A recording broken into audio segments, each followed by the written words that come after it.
Okay, so today's topic might seem like it's only specifically for freelancers, asking, okay, should you charge hourly or per project? But if you are a remote girly or remote guy, you should still listen to this just in case you want to take up like a part-time freelance gig and you're asking, should I charge per project or should I charge hourly?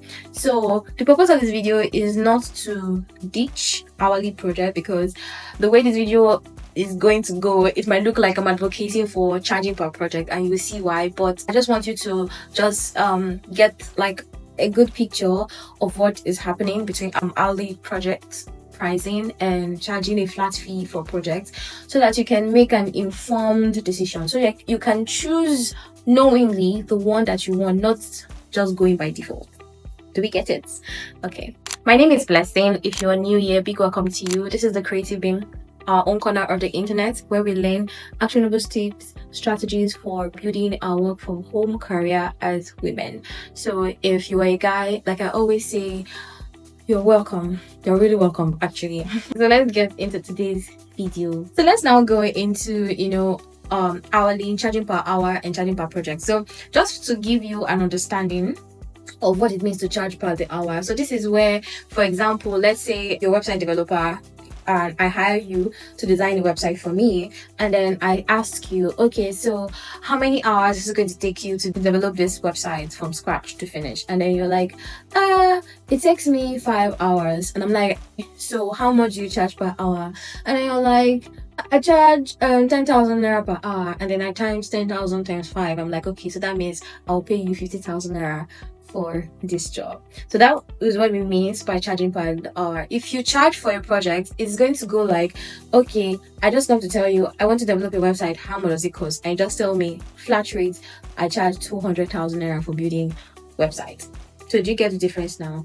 Now, why many of the times you hear many people always say that to charge per project than per hour is because there's something that happens when you have been doing a skill for a while. You will get to a point where you have gotten so good at it that you start to work faster and you start to like be more efficient at it. You already know the things that you need to get something done or to get this working than when you first started out, where you were a little bit slower because you didn't want to make mistakes, you wanted to check things and all of that. So maybe a particular skill used to take you 10 hours before for you to get something completed, and then over the months or over a year or 2 or 3, you got to a stage that next take 10 hours, you cannot get it done in 2 hours or 3 hours. So what now happens when maybe before when you used to charge per the hour, and then it used to take you like 8 hours or 10 hours to get something done, and then you now get to a point where you're now getting the same thing done in 3 hours. So does that mean that you should be penalized for working faster even when you're doing a great work?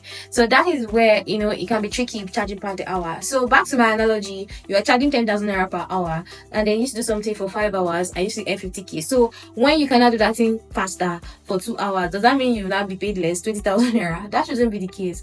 If I am a chef and I cook jollof rice faster than anyone else, you're paying for my skill, not the fact that I cooked it in 20 minutes and it takes another person 2 hours. So that is like the mode of thinking for charging hourly per project. So if you ask me, I always advocate for going for a flat fee. But then there's also a situation whereby whether you or the client don't even know how long it's going to check, or maybe there is like some kind of uncertainty on the scope of the work they are giving you. So what do? Well, that is what you can do. If you're not sure how long it's going to take you to finish a particular job, maybe it's a new one that you're doing, you've not done before, what you can do is you can see how to charge some parts hourly. Let's say you're like, okay, you know what, let's work on a plan, let's work on a session, a consultation on and brainstorm around this. And then you tell them, okay, you can pay for 1 hour consulting or 2 hour consulting, and then you will really talk about it, and then you put a price on that hour, and then from there you now have a clear plan on what you're going to do, and then you charge a flat rate for that. And many times it's even how you pitch it, it's even how you talk about the fact that, okay, I don't charge per the hour, but this is my flat rate, you pay me 200,000 naira or $200 for this, and this is all that you get done. So instead of focusing on how fast I do the job, because you want me to do, you think I can do the job in 2 hours, there are also some times that are not factored into that. Like me as a writer, and I'm sure writers can relate to this, there are many times that I can say when I actually start writing, maybe it takes me 2 hours or 3 hours to get something done, but I might not factor in the thinking time, the time I brainstorm, the time I edit, the time I proofread, the time where I am walking around trying to get inspiration. I might not work that into that hour. So all of that is worked into the amount I would charge as a project. That is flat rates. Now, that is what I just wanted to get you to understand between hourly versus project based. Am I now saying don't charge hourly again? No, that's not what I'm saying. What I am saying is that if you're going to charge hourly, I want you to do it knowingly. There are gigs that I have done that I was even the one that pushed for hourly, and there were gigs that I have done that I was like, nah, flat rates. But the most important thing is that I made the decisions knowing exactly what I was doing, not because it was default or not because I felt I'll be charging hourly before, let me just continue. Okay. And there are many times where hourly will work better for the project. There are many times where hourly might be what you want or what at that particular time works for the client, and that's fine. At the end of the day, pick what works for you. Do what works for you. Don't do something just because someone says don't do it. But many times ensure that you're informed about the decision you're making, and that's what I'm here to do for you today, to give you the information. All right, so that's all I have for today's video. If you do have questions, feel free to ask them in the comments. It's either I respond directly, or if it's something that needs more context, I'll do another video to answer that. Are we good? Okay, so I'll see you in the next video. Make sure you like and subscribe. Thank you for watching. Bye.